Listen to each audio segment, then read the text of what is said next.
Well, guess where we are today? I'm so excited. Back at the salt plains in Oklahoma to check out the Selenite. After driving all night long through active tornado watches and getting alerts on my Google Maps to be aware and on the lookout for tornadoes, and then getting a few hours of sleep and waking up around, oh, I just saw a bunny, around 2, and just driving the rest of the way here. I'm finally here, and this is going to be amazing. Yes. So this is what it looks like, and the dig site is about a mile away from the entrance when you pull in, and you are only supposed to dig over there at that area up to 2 feet below the dirt. So you're not supposed to dig deeper than 2 feet. Yeah, so this is it. There's a lot of hawks out here, which is really cool. Tons of birds. Yeah, I came here last summer, but it had just been flooded. There was a flash flood here, and there was like a bunch of like water up there, and I didn't want to get stuck. So we just hung out and took pictures of birds and left. And then I was just here a week ago, and again there was a storm, and I didn't want a chance getting stuck because you can get stuck out here if you don't have 4-wheel drive, and I don't. So we're here, and we're gonna go see if we can find some selenite. Yay! Super cool. And then you just keep on going. All right, so this is the dig spot. This is what it looks like. It's huge. There's someone over there digging. You just find a hole, or you can start your own hole. And this is what they look like. And you just start digging. And use water to rinse things off to see what you got. There's holes everywhere. You should use a shovel. I brought my shovel last time, but I forgot to bring my shovel this time. And the dirt is kind of hard. So I have a tool. Hopefully it will work. It is right there, and that's what I'm going to use, and hopefully that works okay. So here's what you're looking at. Under the sand, there's an ancient sea from the Permian period from 299 million to 251 million years ago. That sea dried up about 250 million years ago, and it left huge subterranean salt deposits. And then there's groundwater down there that dissolves the ancient salt layer from this ancient shallow sea and pushes it upward.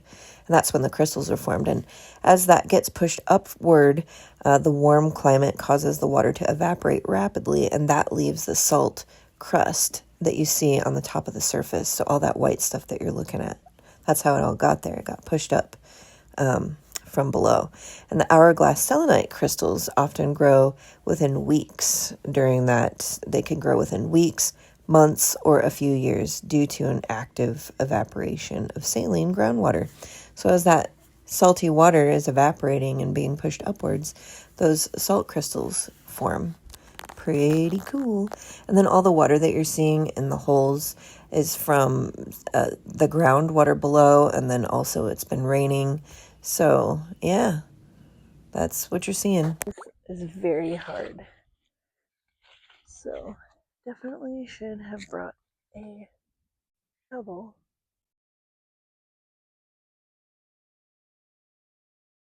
Cool, I found my first one. Show you, and this one, you can see that they have sand inside of them. Selenite with sand inside of them. We'll get some better shots of it later.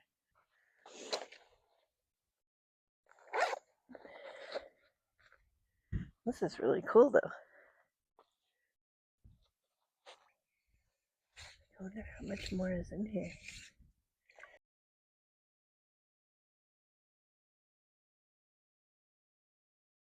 There's a bunch of little ones. So I wanted to give you a better view of like the stuff that I'm finding and kind of what I'm doing to get it.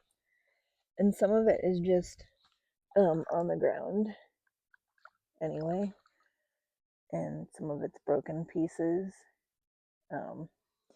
But here are the pieces that I just found. And these are just my very first pieces from digging.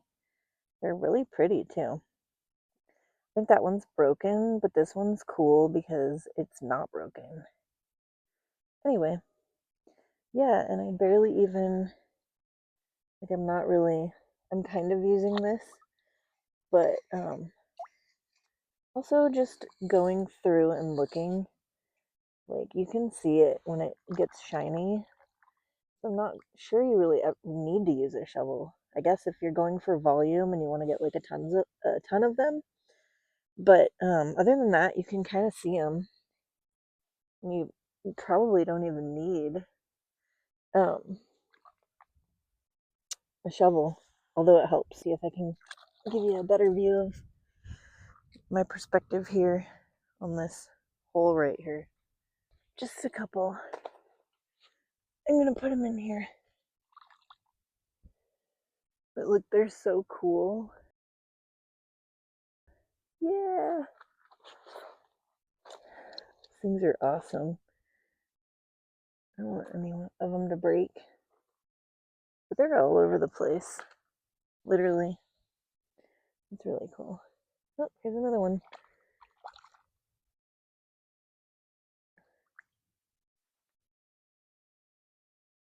Super awesome.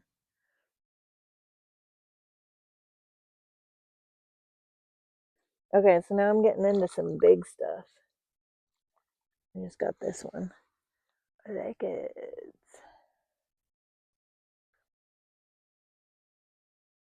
Just find like more faster. Look at this perfect point one. 2 points. Perfect. Like, just found that one. I think they call them hourglass selenite because the sand trapped inside of the selenite is shaped like an hourglass. So that's fun. This is so cool. I'm gonna keep this one out because I think it's the most perfect one that I found. Oh my god, there's so many of them. It's crazy. I found another one. It's a bigger one too. Whew. Look at how perfect that is. Look at that. So cool. I love it. So I'm just over here digging, and sometimes I see them on the ground, but it's getting pretty muddy. Just digging around the hole. And found some bigger pieces, which are pretty cool. I'm just trying to be careful too because I'm not wearing my gloves. I don't want my gloves to get all muddy. Um, but yeah.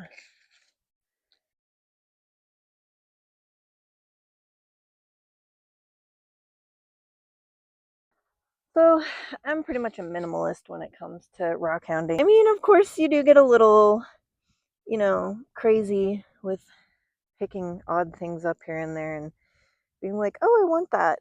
I did pretty okay today out here. Let me show you the stuff that I got, and I don't need a big old bucket. I got enough. There are more in my bag over there. Um, this is what I just dug for just a few minutes. This stuff right here, over here in a different section of this hole here. There are different types of selenite that you can find here. They're not all hourglass, so I can show you those a little bit later. A lot of these are just laying around on the ground, and you don't really have to dig. So I got those. And then I did find that one really perfect one that I really liked, and I put it in here. So there's a pile in there too. Yeah, and that's what I got. I have to say, I'm trying to convince myself that I'm done and I need to leave because, like, look at this crazy weather. And I'm on a time frame and I need to get home, so I'm over here trying to convince myself. Look at that. It's time to go, and I just started like pulling up some of these right here, just pulling up some of this dirt, and I found this big chunker. It's pretty chunky, and of course it's not like a complete fancy one, but it's a chunker. So yeah, I do need to leave. And one of the hardest things for me as a rock hound is telling myself, okay, I've got enough. I had fun. Now it's time to go. Isn't it cool though, like how that looks? Oh, it just looks so crazy, right? I just want to see if there's anything around here. Okay, I found that one. Okay, I'm seriously done now. Look at what. Whoa, salt. Salt. Yeah. Oh my god, look what I just found right now when I did that. That's cool. Wow. That's what you get when you're messing around. Okay, maybe now I'm done. That was cool. It's like, but then when you find something like that, how do you stop? I just picked up that little guy out of that hole. Um, And for anyone worried about driving in the sand, you can do it. It's totally doable.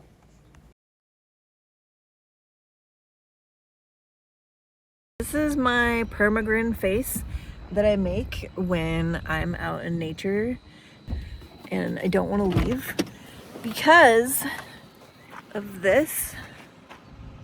Oh, look at how pretty and green. All right, so these are the crystals, most of them. And yeah, so as you can see, they're not all perfect.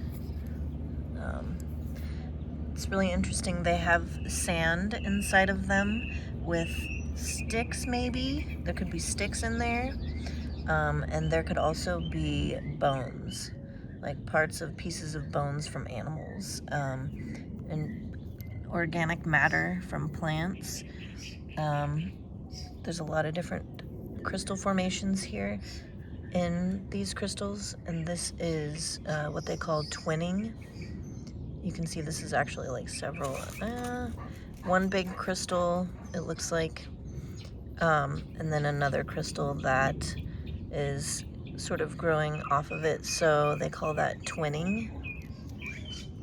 When a crystal mirrors itself and it'll be in like a fish tail or a swallow shape. But yeah, so there's a few of these twinning crystals, those are really kind of cool. And then just some like sort of cluster formations, but not really. Interesting stuff. And some of them aren't as fancy as others. And then I've got some pieces that came off. But yeah, those twinning ones are pretty cool. And they're not all in perfect condition. And I took the perfect ones out. And I'm keeping those separated, but they're so cool. Yep. Yeah. So these are all the finds. And this is the biggest one that I found. This one's really clear. Oh, and I forgot to show you this one. This is a little selenite rose. And so this concludes our adventure at the Oklahoma Salt Plains looking for selenite crystals. And if you like this video and want to see more videos like this or of any of the other stuff that I make videos on, go ahead and like and subscribe. And if you have any questions or comments or concerns, leave them below and I will be sure to read all of them and respond.